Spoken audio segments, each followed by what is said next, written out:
I've had the honor of listening to your story. I found a question, and I like your point of view. Now that you found it, is it right?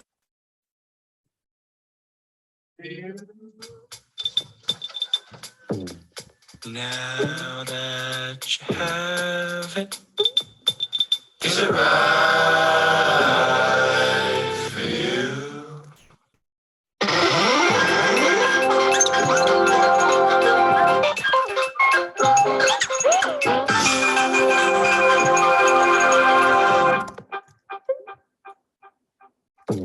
Now that you found it, is it right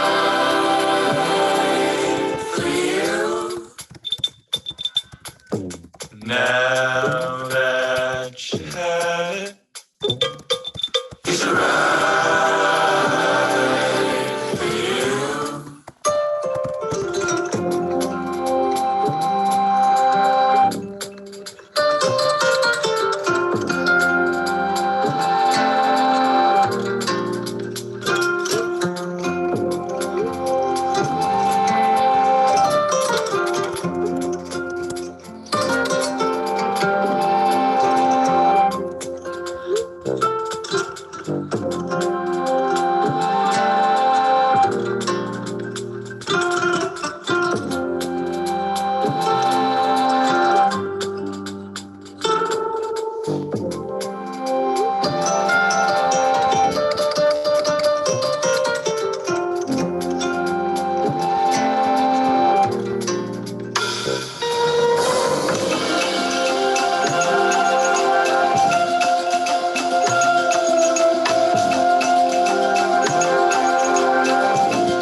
Is it right for you? Now that you have it, does it change your point of view? Now that you found it,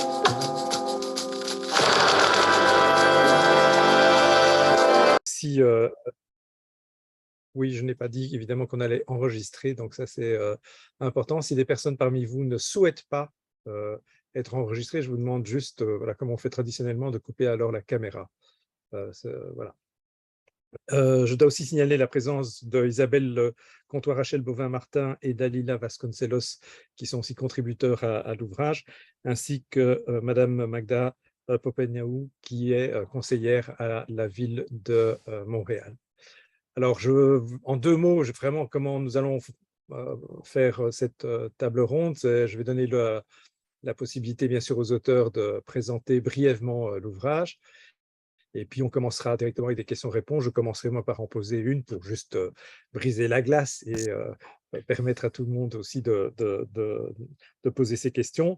Et puis, libre à chacun d'entre vous d'intervenir à quelque moment que ce soit, d'autant plus que c'est un ouvrage quand même qui allie à la fois des terrains différents, mais aussi des personnes qui sont à la fois des étudiantes pour le projet recherche, mais aussi des responsables politiques, puisque dans les 3 villes, des personnes ont été aussi interrogées. Donc, je pense que c'est important aussi de revenir sur, je dirais, l'incidence politique que peut avoir cet ouvrage.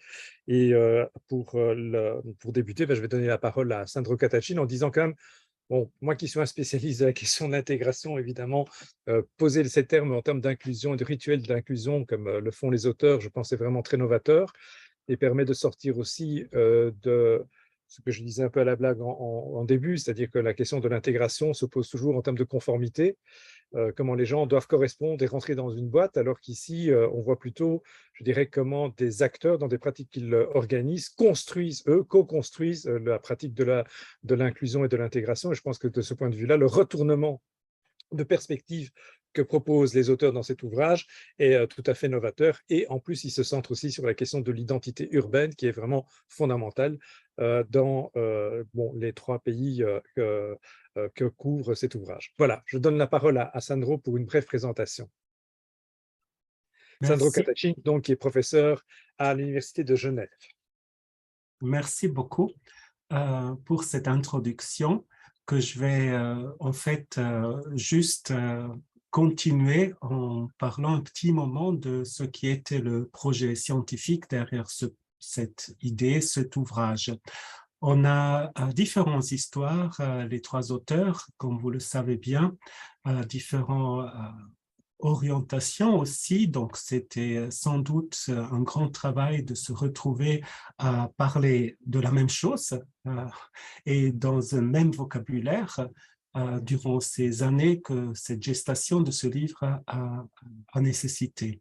Il est né, je commence peut-être par moi, parce qu'on m'a demandé de l'introduire, même si l'auteur principal est à côté de moi, mais elle n'avait pas envie de le faire. Moi, j'ai commencé à réfléchir sur les politiques d'intégration il y a plus de 25 ans. Et en tant qu'Italien en Suisse, j'étais toujours aussi la victime un peu de ces politiques d'intégration que je le dirais très, très directement, j'haïssais. Non seulement parce que les délégués, les responsables d'intégration, c'était des Suisses, qui était de souche suisse. Donc, qu'est-ce qu'il nous disait, comment on devrait être? Donc, on se sentait dès le début un peu malmené. Mais ce qui est intéressant, que depuis 1999 en Suisse, il y a eu une augmentation du financement de ces politiques d'intégration massives. On est passé de quelques millions à 60 millions, 120 millions de francs qui sont dépensés aujourd'hui pour intégrer des étrangers. Et ce qui est intéressant, depuis qu'il y a ces politiques, en fait, en parallèle, mais c'est un cas, hein, je ne dis pas qu'il y a une corrélation, et augmenter la xénophobie, le racisme, les actes contre les étrangers. Donc, en quelque part, plus on investit dans l'intégration, moins on voit bien la société et vont bien les gens entre eux. Et cette intuition, ensuite, m'a mené à travailler un petit moment avec un collègue, Thomas Kessler, un délégué à l'intégration, d'ailleurs de Bâle aussi, et avec un délégué de Genève sur ces questions. On s'est dit, mais on a construit une industrie de l'intégration dans les villes qui a comme but de ne pas intégrer les gens, parce que s'ils vont bien, les gens qui arrivent, ils perdent leur job. Donc, on est parti vraiment dans une logique organisationnelle. C'est tout fait pour ne pas faire bien, en fait. Et on voyait aussi dans les programmes, dans les attitudes, dans le paternalisme, dans les asymétries, que c'est un programme qui était très problématique. Dans ce temps-là, j'ai commencé aussi à m'intéresser un tout petit peu à ce qui sont les autres choses qui font en société. Et j'ai un peu exercé sur 3 rituels cette idée qu'il y a des moments où inclusion se crée par le rituel, parce que le rituel fait inclusion et exclusion, évidemment. Donc, du coup, c'était peut-être ça la piste juste. Et j'ai travaillé sur le derby à Milan, Inter contre Milan. un truc qui était lutte de classe, ritualisé, créant quelque chose comme un territoire qui est Milan. J'ai travaillé sur la fête du 1er mai à Zurich, qui est très spécial comme rituel d'inclusion des différences incompatibles avec le système politique. C'est une fête où il y a tout l'extrémisme de gauche qui participe. Et enfin, j'ai aussi commencé à regarder plus de près ce qui étaient les rituels autour de moi, c'est-à-dire à Genève. C'est dans cette période, donc on parle d'il y a une dizaine d'années, que je rencontre Fiorenza, je lui parle de mes intuitions et elle me regarde avec un petit sourire en disant « Oui, ok, tu as compris qu'est-ce que sont les rituels. » Donc j'ai rencontré, je dirais, une spécialiste, pour ne pas dire la spécialiste pour certains domaines des rituels, et on s'est échangé, et pour moi, c'était très fructueux, cet échange qu'on avait pour continuer cette réflexion sur le rituel. Et là, certainement aussi arrive Bob.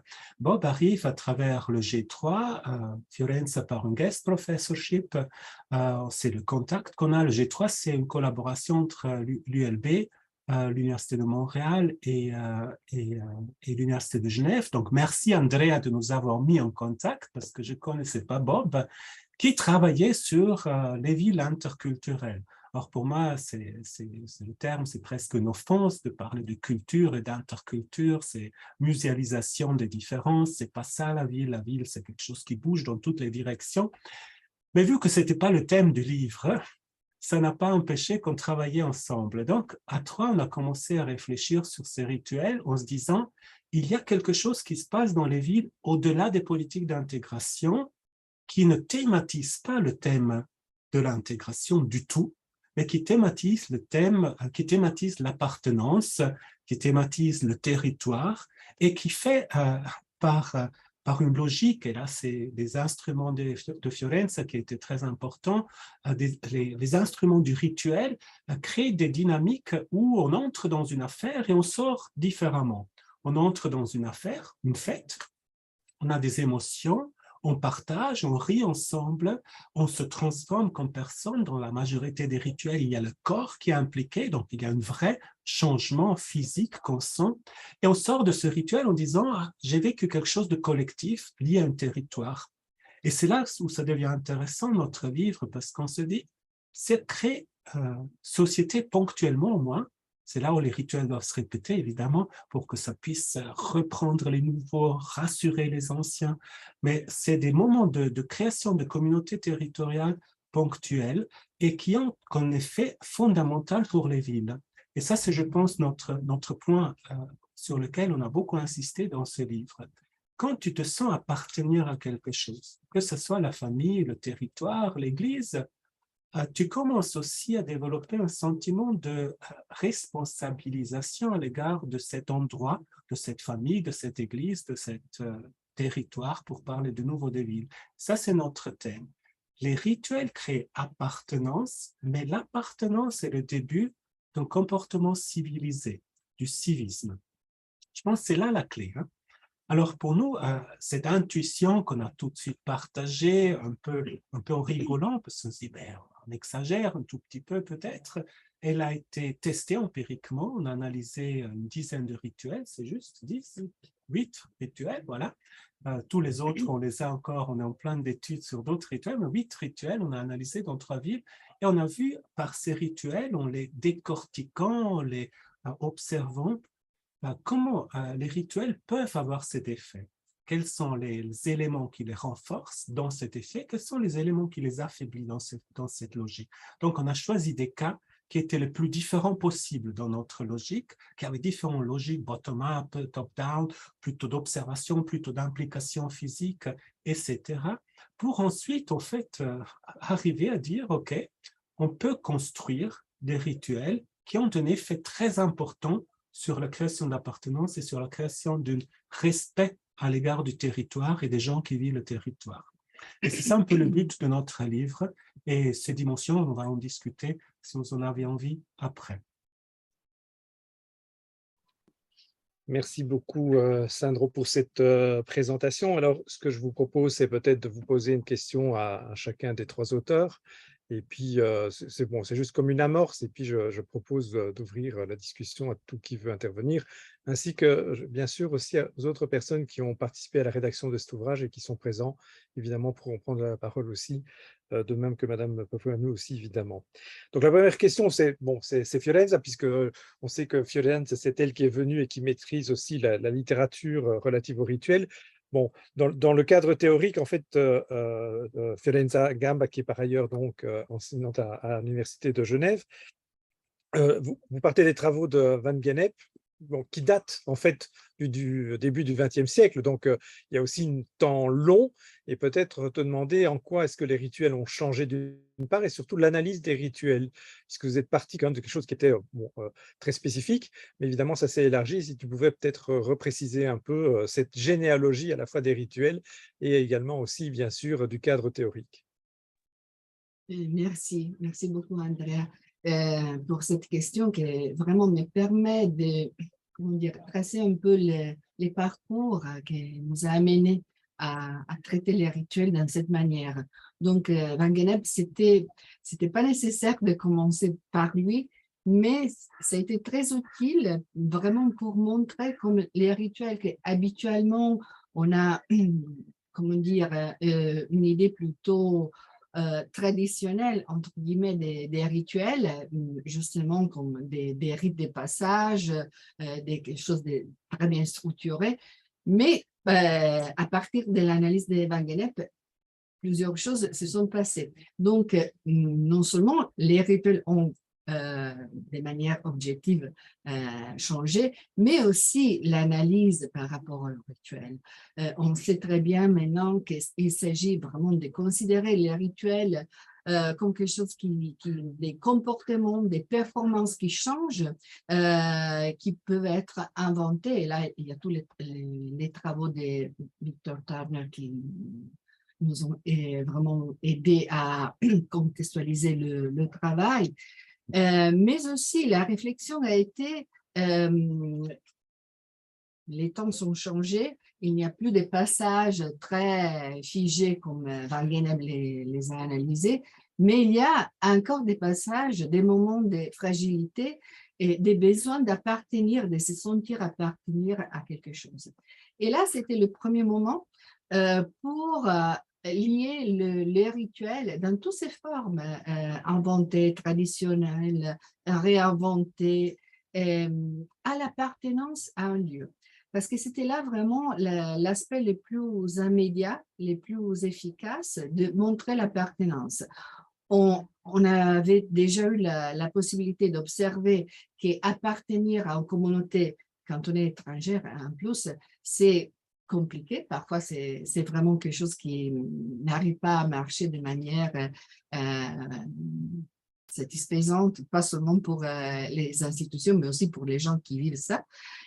Pendant que appartenir à un lieu, c'est quelque chose d'immédiat, de plus, comment dire, de point de vue émotionnel plus fort. Et donc, on a essayé de parcourir cette dimension-là qui nous a fourni beaucoup de surprises et aussi vraiment du matériel à étudier. Comme Sandro vient de dire, on a choisi des rituels dans 3 villes très différents pour beaucoup d'éléments, le nombre de participants, l'organisation. Il y a des rituels très traditionnels, des rituels qui viennent de naître.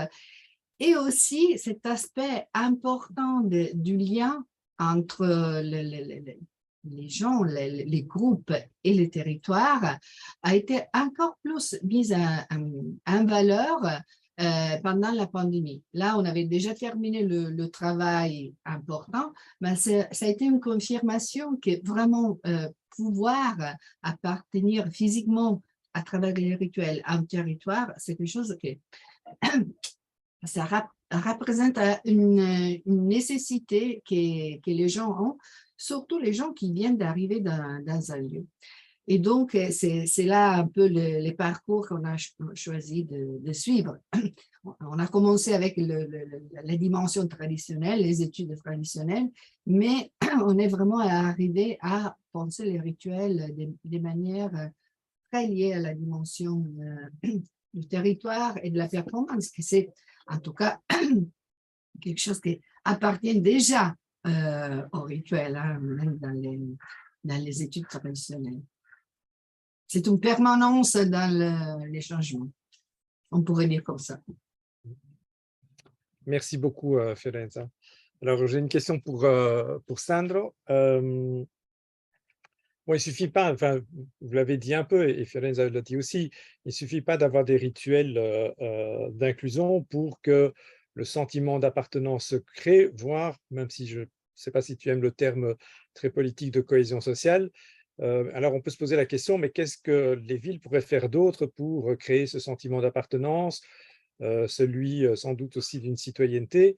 Mais je rajouterais aussi peut-être une réflexion, c'est que vous parlez beaucoup des villes, et on parle aussi bien sûr souvent de la citoyenneté urbaine, mais est-ce que les rituels d'inclusion que vous avez étudiés dans les villes, c'est quelque chose qui pourrait se trouver ailleurs que dans les villes, d'autant plus qu'aujourd'hui, on voit bien au niveau je dirais, des études, des résultats électoraux, qu'une des décisions les plus importantes, en particulier en Europe, c'est la séparation entre les villes et les zones qui ne sont rurales ou semi-rurales. Donc, est-ce que dans des lieux qui ne soient pas les villes, cette question-là agit aussi, ou elle est vraiment indexée à l'identité urbaine?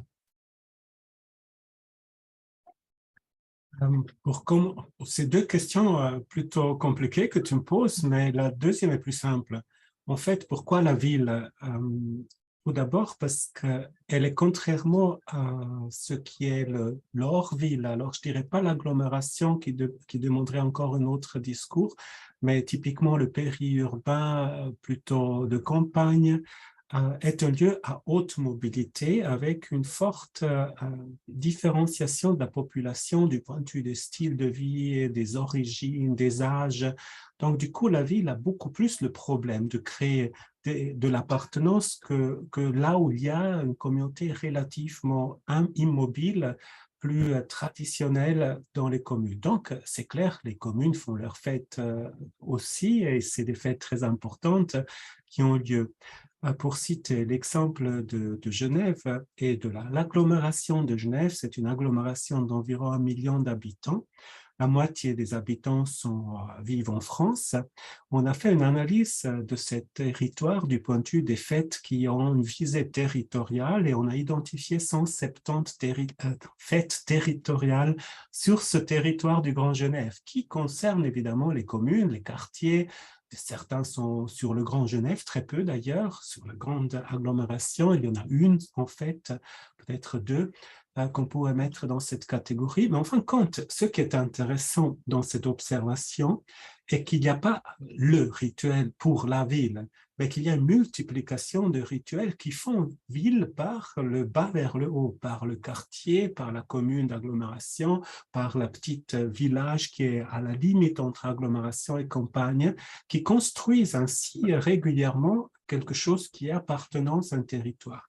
Alors c'est clair, quel territoire est important pour nous, parce que ce qui nous intéresse, c'est qu'il y a une acceptation d'un territoire urbain dans son ensemble, une responsabilité pour le territoire urbain dans son ensemble. On ne veut pas quelqu'un qui sort de son quartier, qui va dans l'autre quartier et devient violent dans l'autre quartier, ou dans son quartier, il jette rien par terre et quand il va dans l'agglomération, il jette tout par terre. Non, on veut que les gens se responsabilisent pour un territoire dans son ensemble.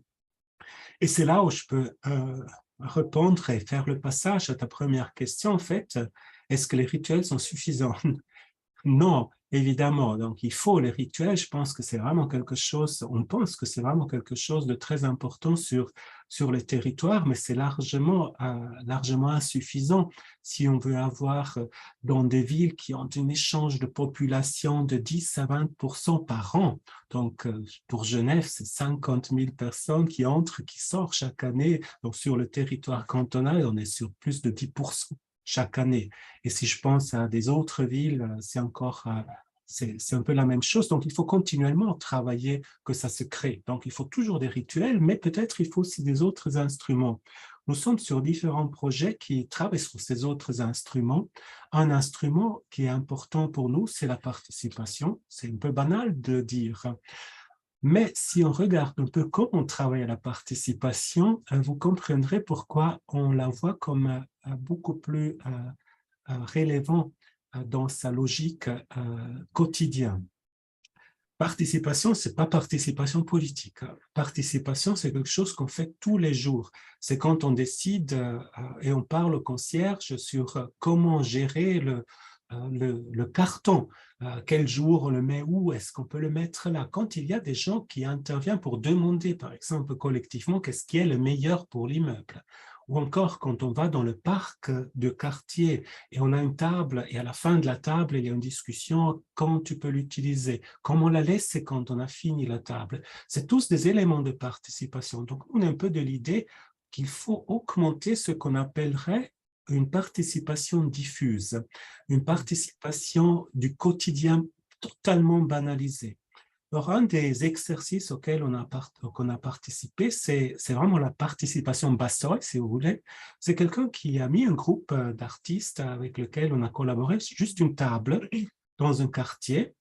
Et sur cette table, il y avait des choses pour écrire, pour dessiner, et des gens arrivaient curieux et demandaient qu'est-ce que vous faites là. Il disait, on vous demande juste qu'est-ce que vous aimeriez avoir dans ce quartier. Les gens commençaient à faire des dessins, commençaient à dire des choses. Tout ceci avait donné, après quelques jours, une espèce de ensemble d'éléments qui montraient pour l'instant que les gens ont quelque chose à dire, mais qu'il faut aller vers les gens pour que ça se passe. Pas vers les gens qui habitent là, mais vers les gens qui passent par là. Parce que c'est tout le monde qui a d'une certaine manière le droit à gérer le quartier.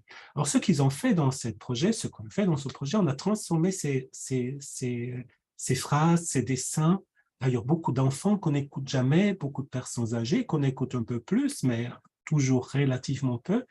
Alors, on a mis ça ensemble, transformé ça dans une œuvre artistique et on est retourné au quartier avec cette œuvre artistique. Des posters en général, des dessins très beaux, on les a affichés un peu partout et les gens qui repassaient voyaient, ah tiens, on a écouté ce que j'ai dit, c'est sur ce poster. Donc c'est un apprentissage, la participation par le Bassoy que nous pensons est fondamental. Et j'ajouterai un deuxième élément à côté du rituel, donc ces trois éléments qui sont relativement importants, et là c'est peut-être plus institutionnel. On pense que les rituels comme les participations diffuses à Bassoy sont des offres. Et je pense que ces offres sont des choses qui créent de la réciprocité. Je te donne quelque chose sans vouloir rien en fait. Mais si tu la prends, après tu me dois quelque chose, non? On s'est dit, qu'est-ce que pourrait être une forme plus institutionnelle de cette offre de participer qui ne serait pas exclusif, mais qui sera fortement inclusif? On est venu à l'idée de devoir développer beaucoup plus ce que New York a fait comme exemple d'une manière extrêmement bien pensée il y a beaucoup d'années, une quinzaine d'années, l'introduction d'une carte d'identité territoriale non nationale. Alors, vous pouvez vous imaginer à Genève, qu'est-ce que ça signifierait avoir une carte d'agglomération qui inclut le canton de Vaud, la France voisine, le territoire de Genève, mais qui serait donnée à tout le monde avec des services liés à cette carte, comme à New York. Donc, rentrée gratuite au musée, billets de transport public réduits. Donc, une carte qui te dit, je vis à Genève, je vis à New York, je vis à Bruxelles, et par cette carte, j'ai accès aux services que cette ville fait. Alors, cette carte a été développée pour diminuer les discriminations des sans-papiers. Mais ce qui est intéressant, si on la généralise sur la population entière, clandestin évidemment inclus, tous ces gens peuvent devenir des vrais citoyens urbains, si on peut les appeler comme ça, citoyennes urbains, et développer ainsi de nouveau, par un don sans contre-don, un sentiment de réciprocité et surtout un accès à des services comme les maisons, les transports, etc., avantagés pour ceux qui investissent dans la ville, parce que ça, c'est la reconnaissance.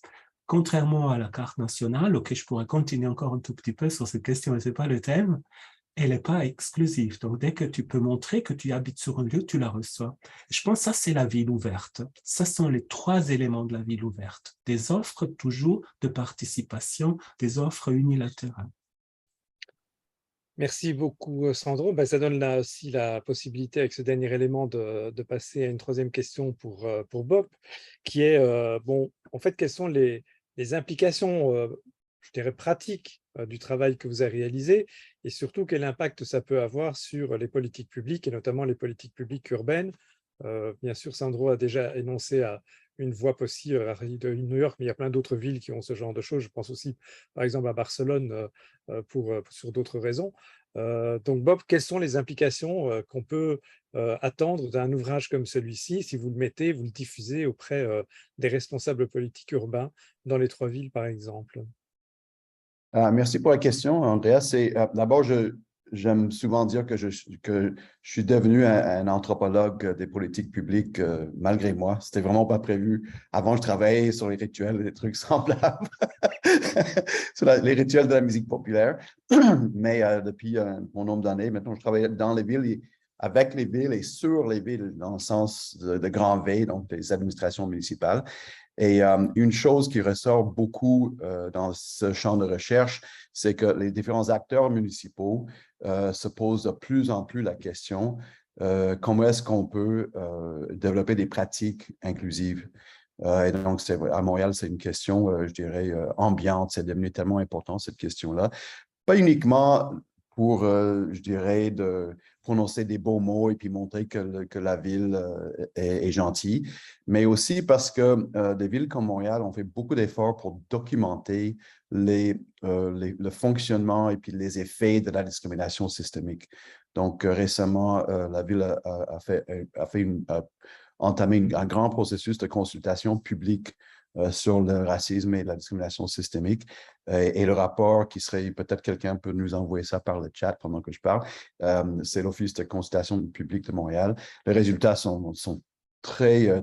montrent très fortement qu'il y a des problèmes d'exclusion. Et donc, pour répondre à ces problèmes d'exclusion, ben, il faut avoir des outils qui permettent de favoriser l'inclusion. D'ailleurs, c'est quelque chose qui m'intéresse de voir à quel moment on parle d'exclusion et à quel moment on parle d'inclusion. On voit même des tendances dans les chercheurs à préférer parler d'un sujet ou l'autre, mais pour moi, c'est deux faces du même miroir. Et donc, un autre programme super intéressant, mais une autre initiative à Montréal, parce que moi, je fais la pub de Montréal, c'est ma ville. Il y a un sondage qui a été effectué pour essayer de comprendre l'expérience, le vécu, les parcours des personnes issues de l'immigration. Je pense que il y a des éléments aussi sur les personnes racisées et minorités visibles. Et donc, ça s'appelle Écobaromètre.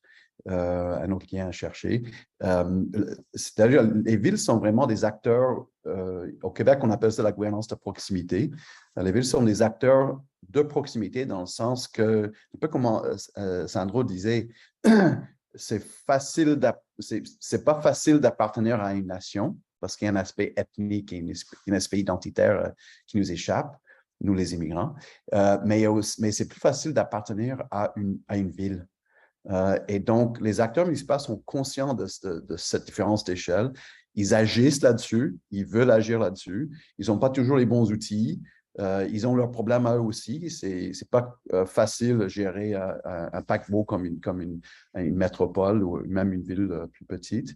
Et il faut le dire, il y a des conflits internes et des différences d'opinion par rapport à ce que c'est l'intégration. Donc, les élus, les acteurs municipaux ne sont pas tous d'accord avec l'idée de travailler sur cette question et sur la façon de travailler sur cette question-là.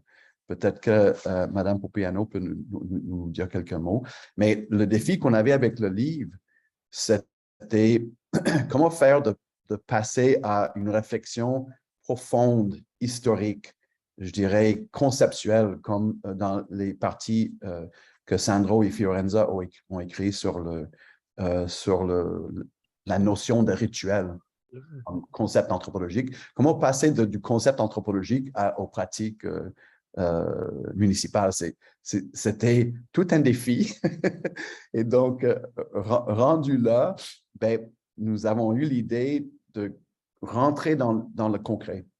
Ça, c'est vraiment le réflexe anthropologique, d'aller sur le terrain, de regarder concrètement quels sont ces rituels qui se produisent, qui s'imaginent produire l'inclusion, comment ça fonctionne, qu'est-ce que ça mange en hiver, est-ce qu'on peut extraire quelques traits ou caractéristiques. Et donc, vous allez voir dans le livre, il y a un très beau tableau qui explique, je ne sais pas si on peut le partager, mais il y a un tableau qui explique un peu les différents, on ne peut pas appeler ça des indicateurs, là, mais caractéristiques des rituels. Et on a pris les 7 rituels et puis on les a classifiés comme des bons scientifiques dans ce tableau-là. Et ce qui ressort, c'est fascinant. Il y a certains rituels qui marchent mieux que d'autres. Il y a certains rituels, il y a certaines caractéristiques qui sont essentielles si les villes ou les acteurs municipaux ou locaux veulent promouvoir l'inclusion. Il y a certains facteurs qui sont importants, je dirais incontournables. Sandro pourrait nous en donner quelques exemples peut-être. Mais ce que j'ai trouvé fascinant dans le projet du livre, c'est qu'on avait cette vision presque de changement social dans les analyses pour dire, OK, les rituels, c'est des vieux trucs que, selon la pensée populaire, les rituels, c'est des vieux trucs qui existent depuis toujours et ça ne change jamais. Mais non, les anthropologues font des recherches depuis 50 ans pour montrer que les rituels, non seulement ils évoluent, mais aussi un rituel, ça s'invente. Donc, on peut inventer un rituel. Ce n'est pas encadré par la loi, OK? On a le droit de créer un rituel si on veut. Et donc, moi, ce que je voyais comme possibilité pratique, là, j'arrive à ta question, Andrea, merci, ce que je voyais comme potentiel pratique des analyses, c'est d'envoyer ce message aux villes et aux acteurs municipaux ou dans le milieu, c'est vous pouvez vous mettre à créer des rituels. Et si vous faites ça comme du monde, bien, ça peut avoir un impact assez intéressant. Alors, les études de cas sont super intéressantes. On a quelques collègues qui sont avec nous qui ont travaillé sur ces études de cas. Et à la fin, ça c'est la partie que j'aime le plus, nous avons travaillé sur une liste de recommandations, des choses à, je ne sais pas, une dizaine, des recommandations que les acteurs municipaux peuvent tenir en pensée quand ils sont en train de travailler sur les rituels. Il y a les rituels qui existent déjà, qui sont fascinants à Montréal. Il y en a d'autres qui sont à venir. Moi j'espère que les villes vont se pencher là-dessus pour en créer d'autres. Mais il faut faire ça avec bien réfléchi. Et donc, dans les 3 villes, on avait, comme tu as dit, Andrea, il y avait des entrevues que nous avons faites avec des élus et des conseillers municipaux pour nous donner leur vision de ce que c'est l'inclusion et quels sont les enjeux auxquels ils font face constamment. Alors, dernière chose, c'est qu'on a prévu faire un policy brief, donc un résumé des résultats les faits saillants du livre, mais de produire ça vraiment avec un public spécifique pour les décideurs et les élus pour qu'ils puissent faire une mise en application des idées trouvées dans le livre plus facilement. Excuse-moi pour la réponse très longue. Merci, Bob. Peut-être que je peux donner la parole à Madame Popeanu, qui est membre du comité exécutif et par ailleurs aussi conseillère à la ville, aussi pour voir, je dirais, dans cette collaboration avec des chercheurs travaillant sur la question des rituels et de l'inclusion, qui est évidemment une question politique aussi importante au sein d'une ville comme Montréal et comme les 2 autres d'ailleurs, de quelle manière vous avez vu l'utilité, je dirais aussi, de penser de cette manière-là la question de l'appartenance urbaine pour la ville et pour des responsables politiques. Merci beaucoup, Andrea, et permettez-moi de vous saluer toutes et tous et puis de remercier les auteurs et de vous dire que je suis vraiment très heureuse d'être à vos côtés aujourd'hui pour le lancement de ce magnifique nouvel ouvrage. Donc, j'ai eu la chance en juin 2020 d'avoir une discussion très intéressante et très longue, je dirais, avec Bob à ce sujet qui est cher à mon cœur. Je suis moi-même immigrante depuis 30 ans à Montréal, donc c'est un sujet qui m'interpelle autant personnellement que comme personne politique. Donc, à l'époque, quand j'ai rencontré Bob, j'étais responsable de la diversité montréalaise au comité exécutif de la ville de Montréal. Et c'est un dossier que j'ai porté avec beaucoup de détermination parce que j'avais bien compris que la diversité est une des plus grandes richesses de Montréal et il faut la mettre en valeur. Je ne voulais pas dire le mot, il faut l'exploiter, mais il faut vraiment la mettre en valeur. c'est plein de bonnes choses qui émergent à Montréal. C'est la beauté de Montréal, si vous voulez, la diversité. C'est un travail que nous avons entamé, donc c'est le deuxième mandat avec une administration de la mairesse Plante et du Parti Projet Montréal. C'est un travail de tout instant, comme je vous disais, afin de reconnaître, mais surtout de valoriser la diversité. Nous avons pris des engagements forts, en premier pour tomber les barrières qui peuvent vivre les personnes immigrantes et surtout les personnes racisées. Donc, c'est pour cette raison, Bob le mentionnait, où nous avons reçu un super rapport de l'Office de consultation publique de Montréal qui nous a guidés dans nos actions afin de lutter contre le racisme et les discriminations systémiques dans la métropole. Nous l'avons décliné à l'intérieur de tous les services de la ville, que ce soit le service de l'urbanisme, de mobilité, on parle de la police aussi, et bien sûr le service de la diversité et de l'inclusion de Montréal. Donc, on souhaitait que nos actions passent par des actions concrètes. Donc, personnellement, pour moi, l'inclusion et l'équilibre entre la création d'un sentiment d'appartenance, d'une cohésion sociale, mais aussi de la valorisation de la diversité en tant que richesse socio-économique de la métropole.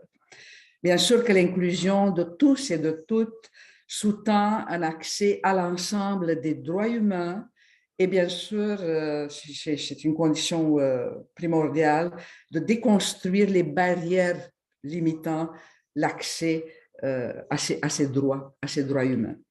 Donc, personnellement, je crois profondément que pour favoriser l'inclusion de toutes et de tous, c'est le sentiment d'appartenance qui est primordial. C'est pour cette raison,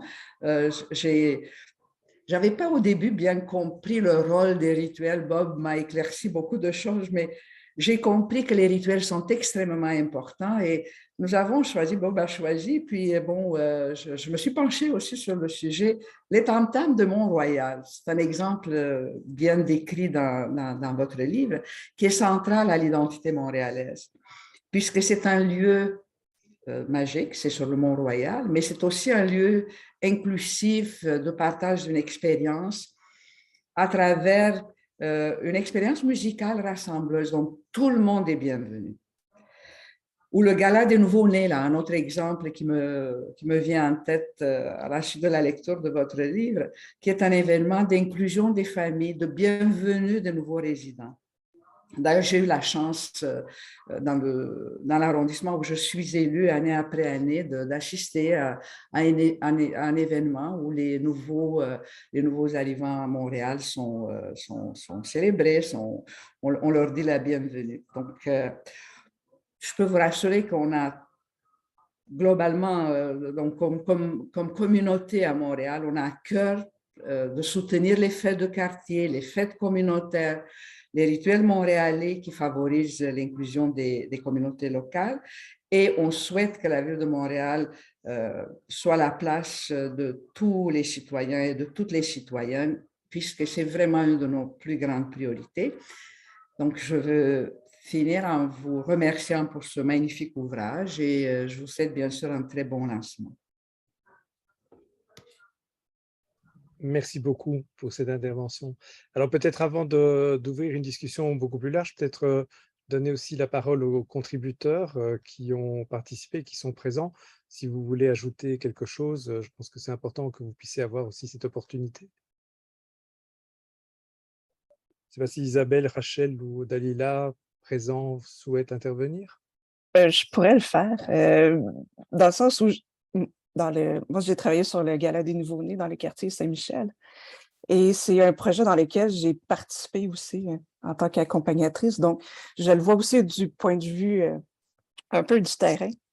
Donc, le livre explique vraiment un peu qu'est-ce qui se passe dans ce processus-là où on dit, oui, mais c'est intéressant, mais qu'est-ce que ça donne exactement de faire ce type de projet-là, d'avoir ces initiatives-là, ou quand on suit les participants, parce que ceux qui s'occupent de l'organisation, c'est des femmes immigrantes avec des jeunes enfants. Donc, on les suit pendant 3 mois et on voit ce processus de changement. De dire au début, ils sont un peu confiance en elles, ne savent pas trop dans quoi ça implique, ne connaissent pas le quartier, ne connaissent pas les organismes. Et au fil de ces 3 mois-là, on voit vraiment un changement drastique, de dire, ben, OK, j'appartiens à quelque chose. J'appartiens d'abord à un groupe qui est celui justement du projet. Et tranquillement, on les voit évoluer vers une vision un peu plus du quartier, de dire, oui, je peux m'impliquer, il y a des ressources dans le quartier, je crée des liens. Donc, on voit un peu ce changement, cette transformation-là qui est assez marquante, qui est en même temps très émouvante au moment où le gala se fait, où ils prennent la parole, ils organisent, ils accueillent les familles immigrantes, ils s'assurent que tout le monde est bien accueilli, à l'aise, répondent à leurs questions. Donc, et en même temps, les familles qui reçoivent cet accueil-là disent, ben, ça fait du bien d'être accueilli, de se sentir appartenir à une collectivité. On ne sait pas au départ si c'est au quartier, à la ville ou quoi que ce soit, mais c'est un début de sentiment de j'appartiens à une collectivité X. Et ils commencent à créer des liens. Donc, ça travaille beaucoup la notion de lien social, de briser l'isolement. Donc, c'est le départ d'un processus. Donc, c'est pour accueillir les nouveaux-nés, mais c'est beaucoup plus large. Donc, ça accueille les familles, ça crée aussi des liens entre des citoyens qui ne se connaissent pas, qui ne savent pas exactement qu'est-ce que c'est le quartier. Souvent, ils connaissent les rues, l'école, le CLSC et leur travail, mais ça élargit un peu les perspectives sur qu'est-ce que c'est, dans le fond, le quartier Saint-Michel. Donc, c'est vraiment ce changement-là qui est remarquable avec ces rituels-là. C'est ça que ça donne. Ce n'est pas nécessairement des fois quantitatif, mais on le voit dans les changements des participants qu'il y a vraiment quelque chose qui se passe. On le voit dans le regard, on le voit dans les sourires. Donc, c'est vraiment... je pense que c'est un peu la richesse de ces projets-là, cette transformation-là, des personnes qui participent et qui assistent aussi. Merci beaucoup. Peut-être qu'on peut ouvrir la discussion. Je vais quand même vous demander la question. À Bruxelles, il y a quelque chose qui est très connu qui s'appelle la Zineke Parade qui a lieu tous les 2 ans. C'est une parade, ce n'est pas un rituel, mais elle est co-organisée par des groupes locaux et qui se réunit, encore une fois, tous les 2 ans, qui s'appelle Zineke parce que c'est le nom bruxellois que l'on donne à un chien qui est un bâtard et qui en fait, qui n'a aucune connotation culturelle, il n'y a rien de très culturel qui apparaît. Et je voulais savoir s'il y avait des gens que vous connaissiez qui avaient travaillé autour de cette activité-là, un peu dans le sens que vous avez élaboré. Et j'ai vu par ailleurs que Alice est intervenue pour Liège, pour dire qu'à Liège, elle avait utilisé vos indicateurs et que ça marchait bien. Donc peut-être lui donner aussi la parole. Je vois qu'elle a levé la main, donc je vais la lui donner de toute façon. Voilà. Alice? Bonjour à tout le monde. Mais en fait, je suis ici un peu en investigatrice, c'est-à-dire que je travaille déjà avec Sandro Fiorenza sur justement en fait dans un projet qui fait la poursuite de ces réflexions entamées. Et donc oui, on travaille sur Liège, des festivités qui ont lieu à Liège, mais aussi sur la Zineke Parade à Bruxelles. On a une collègue justement qui travaille là-dessus. Et donc en effet, on utilise évidemment leur travail qui est très intéressant. Et donc, on teste un peu ces indicateurs qu'ils ont réussi à créer dans cet ouvrage. Et donc, voilà, je me réjouis de partager avec eux mon premier test d'utilisation de ces indicateurs pour analyser l'inclusivité, le potentiel inclusif ou exclusif d'ailleurs de ces rituels urbains. Alors, peut-être ouvrir le débat, mais je voudrais quand même vous demander une question qui me vient évidemment à la suite de ce que tu viens de dire, Alice. C'est, OK, ce sont des rituels d'inclusion, mais c'est quoi la frontière entre l'inclusion et l'exclusion? C'est-à-dire, qui est dehors dans vos rituels et qu'est-ce que ça a comme implication, alors même aussi au niveau politique? Parce que ça, on voit bien que ça crée de l'appartenance pour ceux qui y appartiennent, mais il y a toujours une frontière morale aussi de ceux qui sont dedans et ceux qui sont dehors. Et qu'est-ce qui se passe pour ceux qui sont dehors? Je ne sais pas, Fiorenza ou Sandro ou Bob? Mais est-ce que je peux juste répondre, tenter une chance, là, parce qu'on n'a pas mentionné… Mais Fiorenza avait commencé, donc si tu veux bien, je vais lui donner la parole. Je m'excuse. Voilà. Oui, Après, Fiorella. Bob, tu peux ajouter quelque chose, mais moi, je voulais seulement dire en référence spécifique aux rituels qu'on a analysés. Ce sont des rituels très différents avec des participations, un nombre de participants très différents. Donc, c'est vrai que dans des rituels à participation plus réduite, il y a de l'exclusion, non? Mais l'important, c'est qu'on a remarqué, bien évidemment, il y a toujours quelqu'un qui est exclu, mais l'important, c'est la raison pour laquelle il y a des exclus. Alors, on a étudié par exemple à Turin les rituels de la baignade dans les fontaines. C'est un rituel des élèves de la terminale les derniers jours de l'école. Donc là, évidemment, il y a de l'exclusion parce qu'il ne s'agit que des adolescents qui vont terminer un cycle et l'année après, éventuellement, ils vont à l'université. Mais l'exclusion, ce n'est pas une exclusion, comment dire, proclamée ou alors, comment dire, moralement inacceptable. C'est une question d'âge, c'est une question que les adultes ne sont pas forcément intéressés à participer à cette histoire, mais à l'intérieur de cette exclusion de tous les gens qui ne sont pas des adolescents, il y a une forte, comment dire, processus d'inclusion parce que dans les groupes qui se baignent dans la fontaine, il y a des garçons et des filles de toutes les origines. Et en plus, même si, entre guillemets, la fête, les faits de se baigner dans la fontaine, c'est interdit. Donc, normalement, ça donne lieu à des amendes. L'institution, comment dire, accueille ce moment festif des étudiants et comment dire, protège aussi la possibilité de faire cette fête généralement vers les 10-15 juin.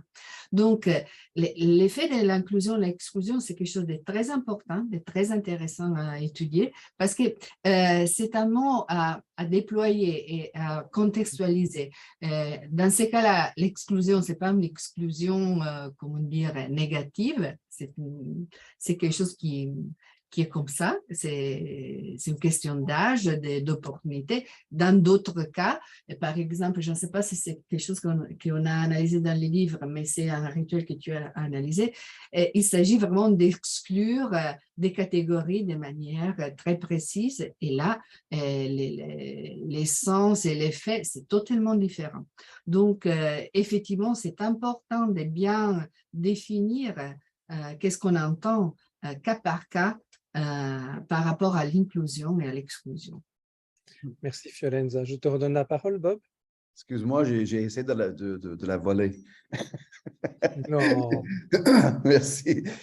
Écoute, c'est vraiment une question intéressante. Et puis, je voulais revenir sur une série de discussions qu'on a eues entre nous, les auteurs, et aussi avec nos collègues du MEM.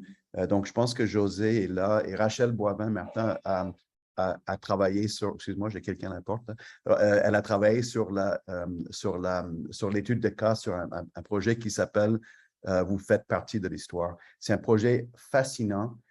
C'est un projet qui date depuis longtemps où les profs qui travaillent dans ce qu'on appelle ici les classes d'accueil, les profs dans les écoles secondaires, participent à un projet qui a été initié par l'ancien Centre d'histoire de Montréal, qui c'est comme une activité de participation, une activité créative où on demande aux jeunes nouveaux arrivants de parler de leur arrivée à Montréal et d'expliquer leur identité à travers un objet témoin.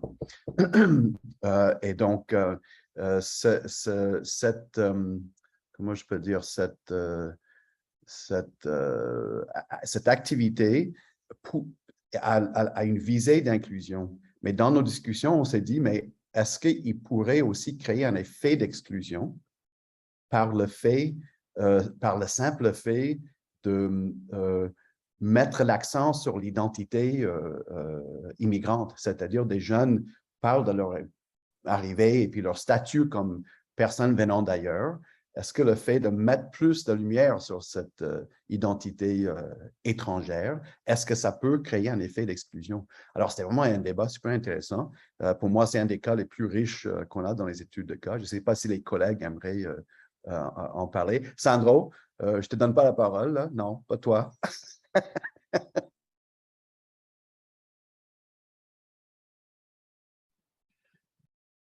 Bien, peut-être on peut prendre d'autres questions et puis Sandro pourra répondre à ça aussi dans la foulée, mais c'est pour donner quand même la possibilité, après 1 heure, aux participants de pouvoir intervenir aussi.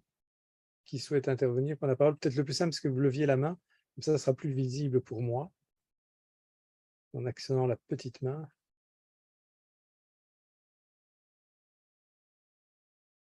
Non? Je ne sais pas. Oui. Le chat est plus, est actif, oui. est plus animé et réactif. Oui. Est-ce que José ou Laure, ça vous intéresse de dire un mot sur ce projet-là? Ben, je pourrais peut-être juste dire par rapport justement à ce que tu disais, inclusion, exclusion. Ben, dans le projet, vous faites partie de l'histoire avec les adolescents des classes d'accueil. Pour nous, en tant qu'institution muséale, c'est important de partager aussi l'histoire de la ville pour qu'ils se sentent appartenir. Donc, ce n'est pas seulement les jeunes qui vont se raconter à travers un objet, mais c'est important pour nous aussi de raconter la ville à travers des objets, à travers des histoires. Donc, pour qu'il y ait vraiment un partage pour un peu éviter cette forme d'exclusion-là.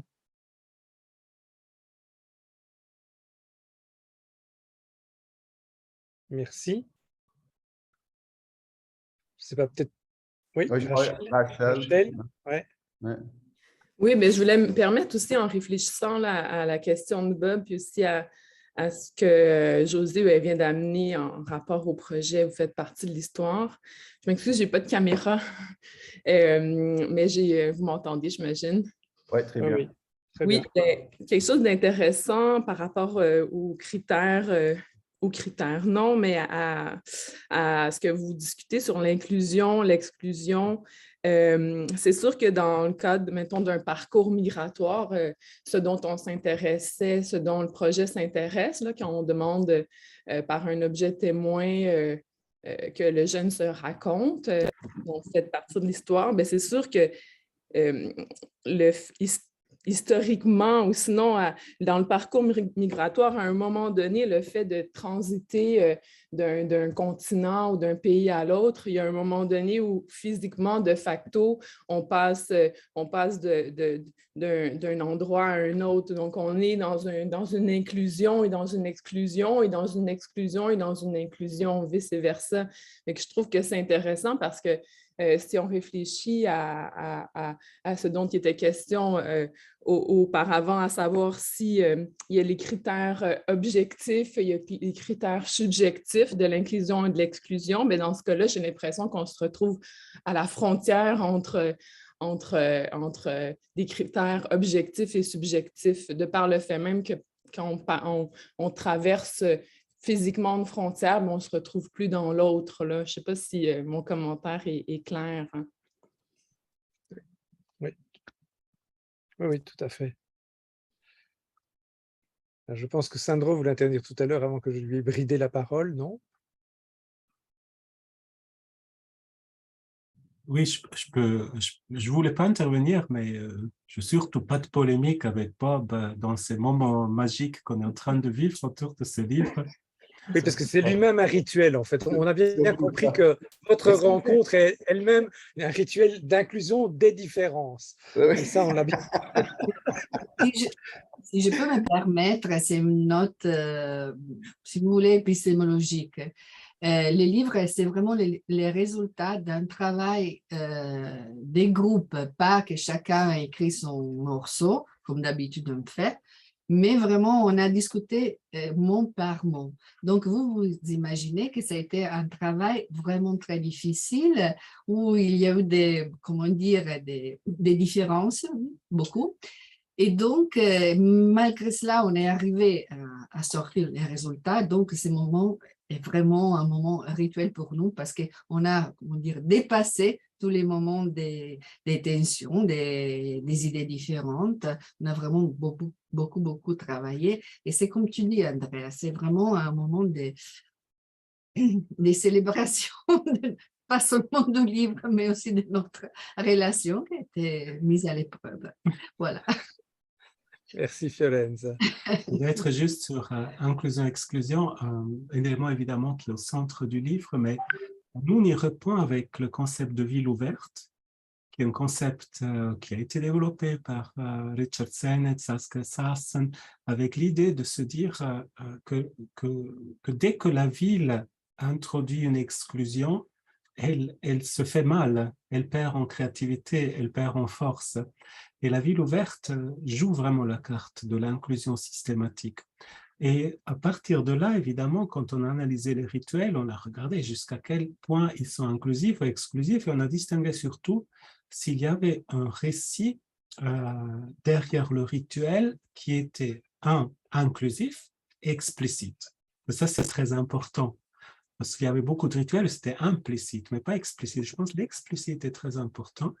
Et la deuxième chose qui était fondamentale, et là c'est l'élément très beau, vous faites partie de l'histoire, est-ce que c'est un récit qui est immuable ou est-ce qu'il est possible de le transformer, c'est-à-dire de le développer pour le futur? Je pense que ça c'est les deux moments qui rendent les rituels les plus efficaces, forts, parce qu'il permet effectivement de continuer une histoire avec ceux qui participent à l'histoire, et il permet aussi par une explicitation de dire on a une ville ouverte. Et là, après, ça signifie beaucoup, comme on vient de le dire, créatif, sensible aux différences, etc. etc. Mais Sandro, ça n'a pas besoin d'être explicite. Ça pourrait l'être. Peut-être que ça va créer d'autres effets, mais pour toi, ça n'a pas besoin d'être explicite. Oui, en fin de compte, on a vu que ça ne fait pas une grande différence si c'est explicite ou implicite, inclusif, c'est vrai. C'est devenu un élément qui n'était pas relevant, mais le récit, oui. Parce que là, c'est ce qu'on raconte. Ça, c'est ce qu'on dit. Alors, les gens projettent à partir du récit, de l'histoire et de son développement. Mais c'est vrai, ce n'est pas forcément nécessaire quand on dit fête populaire, par exemple. On ne doit pas dire ça signifie que tout le monde peut participer, non? Mais si on dit explicitement, venez avec, voilà, les tam-tam, typiquement, c'est une fête, ils le disent, cosmopolite, globalisée dans sa logique de mélange des cultures. Donc, ils utilisent vraiment le vocabulaire total pour décrire comment ils sont attentifs à que tout le monde peut y participer, donc très explicite dans cette logique. Et donc, par rapport à l'idée que ça soit par le haut ou par le bas, parce qu'on peut voir que certains projets sont imposés une sorte de politique, comme tu avais bien nommé au début, les politiques d'intégration, source d'irritation pour beaucoup. Est-ce que, comment, dans l'analyse avec des critères, comment tu vois ce mélange entre par le haut et par le bas? On a plusieurs exemples. Mais tu le sais bien, mais j'aimerais le faire avec un exemple. À Neuchâtel, c'est un canton suisse, le responsable à la cohésion sociale et finance, ils ont mis ça ensemble, avait voulu faire quelque chose pour l'après-Covid, un rituel. Il a demandé à notre collègue Hélène Hertz qu'est-ce qu'on devrait faire. Elle dit il faut faire quelque chose de décentralisé dans toutes les communes, quelque chose. Demandez-leur de préparer quelque chose et demandez-leur de faire ça d'une manière construite et coopérative à l'intérieur, en coopération à l'intérieur de chaque commune. L'idée, donc, était bien. On donne une impulsion, mais on dit que ça doit naître de bas. Et venez avec vos idées, on va vous donner de l'argent. Alors, ça n'a pas marché parce qu'il n'avait pas l'argent, le monsieur qui s'occupait aussi de la finance. Et donc, du coup, il a envoyé un script à chaque commune de comment il devait faire le rituel de post-Covid. Évidemment, c'est un flop total, plus personne ne voulait participer, c'est un classique top-down. Hein? Et alors là, c'est quelque chose qu'on a vu. Ça peut se développer en venant de l'eau, mais c'est important de prendre la participation d'en bas pour que le rituel puisse vraiment être crédible et s'implanter dans un territoire. On a aussi vu que quand ça naît d'en bas, et c'est peut-être pas voulu par le haut, quand il y a un régime de tolérance qui s'installe, l'effet évidemment positif aussi. Donc nous, avons enfin conclu que le mieux, c'est vraiment force top-down, c'est pas bien, bottom-up, c'est très fort, mais avec les autorités qui donnent un coup de main pour que ça se mette en place. Ça sont les éléments, je pense, Intéressant. C'est le cas des tam-tams, en fait. Le tam-tam, c'est pas juste une sorte de love fest autour des djembés puis le World Music de Montréal. Dans le texte qui a été donc contribué par Dalila Vasconcelos, elle explique un peu l'historique de cet événement qui arrive tous les dimanches depuis de nombreuses années. Et il y avait des périodes difficiles où la police est venue chasser les gens parce qu'il n'y avait pas juste des djembés, il y avait aussi des spliffs et des joints.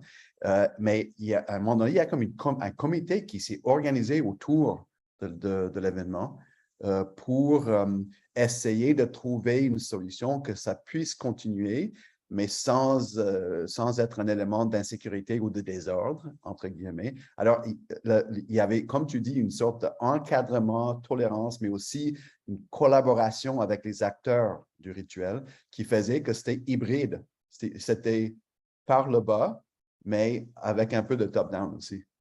Et ça continue, c'est à tous les dimanches. Tu peux aller quand tu veux.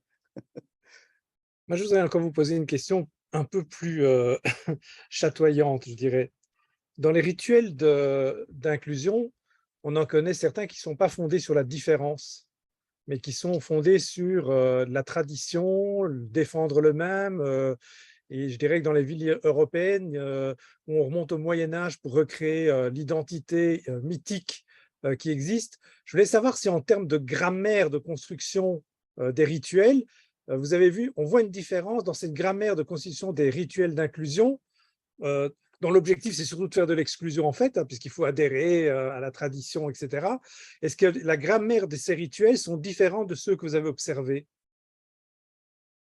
Et comme on est dans des retours de conservatisme importants, je pense que cette question, vous le posez, je dirais, comme ouverture, comme idée de la citoyenneté ouverte, de la ville ouverte, mais on voit bien aussi qu'il y a des logiques de rituels de fermeture. Et donc, je voudrais savoir comment vous vous positionnez. Votre grammaire est celle-là, ou c'est la même? Parce que la logique d'appartenance se pose aussi dans ce cas-là. Oui, tout à fait, mais ça, c'est typiquement le jeu où tu crées un discours et un récit de participation exclusive. Tu dois être traditionnaliste si tu veux faire partie. Alors, il y a des cas vraiment de mots. À Chiasso, une petite ville en Suisse, il y a 2 festivals. Un, c'était le Carnaval, et l'autre, c'est le nouveau Festate. Donc, le Carnaval joue la carte traditionnelle. Et il devient chaque année plus petit parce qu'il fait que manger avec du cochon dedans. Donc, du coup, ils excluent tous les musulmans, qui est quand même la majorité de la population actuellement à Chiasso. Donc, chaque année plus petit, il n'y a plus le cortège. Maintenant, ils sont dans un petit coin et ils font leur petite fête entre les vieux avec le récit, comment c'était beau il y a une centaine d'années encore à Chiasso. Et Festate, le contraire, ils invitent que de la musique qui est musique fusion de différentes origines quelque part. Et il n'y a que de la bouffe du monde et toute cette différence qui vit à Chiasso, ville de frontières et ville avec un haut taux de réfugiés, évidemment, participe et crée cette nouvelle ville. Alors, le récit conservateur dans un contexte urbain tue probablement non seulement le rituel, mais probablement aussi la ville. Peut-être sur Saint-Jean, tu voulais dire quelque chose? C'est aussi un exemple qu'on a. Et c'est un peu différent parce que la Saint-Jean, c'est la fête de la ville de Turin, le 24 juin. Et c'est une fête d'une très grande tradition, donc c'est quelque chose de très, très ancien. Il n'y a pas vraiment un récit historique, mais c'est vraiment les solstices d'été qui est devenu quelque chose de religieux, mais pas vraiment très ressenti d'un point de vue religieux. C'est la fête de la ville où tout le monde participe. Et normalement, avec des feux d'artifice. Donc, il y a quelques années, avant la pandémie, l'institution de la commune, l'administration, a voulu changer parce qu'il y a un grand débat sur les feux d'artifice qui sont pas bien, qui sont polluants, qui sont pas bien pour les animaux et tout ça. Et donc, une fête d'une grande tradition, normalement gérée par l'administration, mais aussi par des volontaires. Donc, il y a top-down et bottom-up ensemble. Ils ont substitué les feux d'artifice avec les drones. C'est là, du point de vue vraiment des participations physiques, à couper, à exclure de la participation un nombre immense de personnes parce que les drones ont été visibles pour des raisons de couverture de l'espace aérien seulement par les gens qui étaient devant les drones. Donc, cette intervention sur la dimension traditionnelle a suscité une réaction incroyable par rapport à ce besoin de participer tous ensemble sans différence, pas seulement d'appartenance, d'origine, mais aussi des positions dans la ville, parce que les feux d'artifice permettaient à tout le monde de n'importe où de voir et d'être ensemble dans ce moment-là. Donc, après des histoires que je ne peux pas m'étendre ici, et après la pandémie qui a obligé à interrompre, cette année-ci, donc, à la faveur aussi des changements de l'administration par des élections, donc les maires ont changé et tous les groupes politiques, les feux d'artifice sont revenus. Et le succès a été énorme parce que vraiment les gens pouvaient être là encore. Et c'était plus question des traditionnels, non traditionnels, d'un récit spécial, mais c'était vraiment quelque chose de très physique, de très lié à la performance, pouvoir être là, pouvoir être physiquement ensemble dans un lieu. Et c'était carrément un thème de la campagne électorale pour le maire. Oui, là, je vais réintroduire le feu d'artifice. Oui, là, on sait ce que veut dire la campagne électorale, surtout en Italie et surtout… Pour l'instant. Ouais. Oui. Merci Fiorenza. Bob voulait rajouter quelque chose. Oui, je suis content, Fiorenza, que tu parles de cet exemple parce que nous avons un autre Saint-Jean ici au Québec, la fête de Saint-Jean-Baptiste. Et je n'en ai pas parlé beaucoup avec vous sur cette fête-là parce que c'est la fête nationale. Nationale dans le sens Québec. Et j'ai un exemple qui est sorti récemment et puis qui pourrait faire partie de nos analyses sur le rituel. C'est une ville qui est à l'ouest, peut-être à 30 ou 40 minutes à l'ouest de Montréal, de petite taille, qui organise depuis un certain nombre d'années un défilé, un peu, ils appellent ça, c'est un défilé un peu pour faire la promotion de la diversité qui vit et puis qui compose la ville. Et au début, ils avaient décidé de mettre ce défilé de la diversité le même jour que la fête nationale, donc le fameux 24 juin. Okay?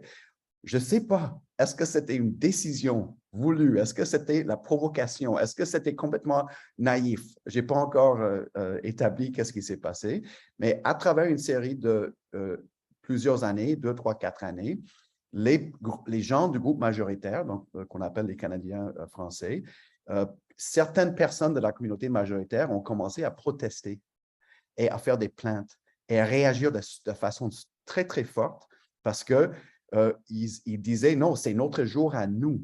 Hein? C'est ce nous-là. Okay? Et donc, le défilé a eu plein de problèmes parce que je pense que du point de vue de la ville, ils avaient un peu cette idée d'élargir l'idée du nous, que ça soit un nous plus inclusif. Mais les gens conservateurs du groupe francophone majoritairement blanc et anciennement catholique, ce n'était pas leur nous à eux. C'était carrément une menace, c'était une menace à l'avenir de leur identité et à leur passé. Donc, l'idée de fêter Saint-Jean avec l'arc-en-ciel et puis les ballons de toutes les couleurs, ça n'a pas passé. C'était vraiment, comme tu as dit, Sandro, c'était un grand flop. Là. Bon, on est sûr que votre livre, ça ne va pas être un grand flop, et donc on ne peut que lui souhaiter un grand et un bel avenir, que vous puissiez d'ailleurs développer ça dans d'autres contextes et dans le cadre de la recherche d'ailleurs que Sandro mène sur plusieurs pays aussi. Je ne sais pas s'il y a encore d'autres interventions, auquel cas, encore une fois, on ne peut que vous souhaiter de pouvoir présenter assez souvent cet ouvrage et les exemples qui en sont issus, et peut-être aussi d'inverser tous les travaux qui portent sur la recherche de l'orthopédie conformiste sociale et culturelle, qui aujourd'hui est de retour de manière assez fulgurante un peu partout. Par ailleurs, j'ai oublié de le dire, mais l'ouvrage est publié par les presses de l'Université de Montréal, et donc vous pouvez le trouver aussi sur le catalogue des presses de l'Université de Montréal. Oui, j'aimerais juste remercier nos collègues Nadine et Bénédicte au PUM, et puis les deux presses ont travaillé de façon vraiment concertée là, pour sortir le livre en même temps. Et donc, vous avez accès à ça par PDF gratuitement. Vous pouvez aussi acheter une copie papier. Et puis, merci je voulais remercier à mes collègues là, parce que c'était vraiment agréable de travailler avec vous. Là.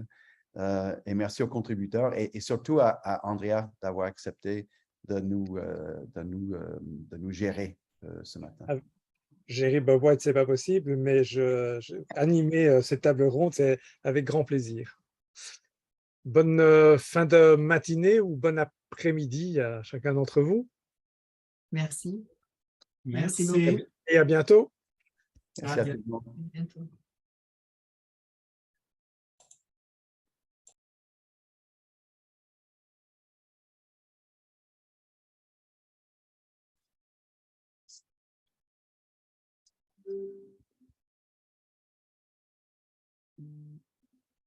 Est-ce que...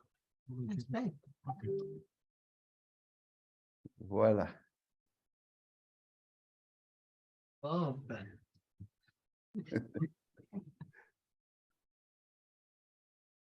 Voilà que c'est fait. Ouais. Ben, très bien. Ouais. C'était super bien organisé.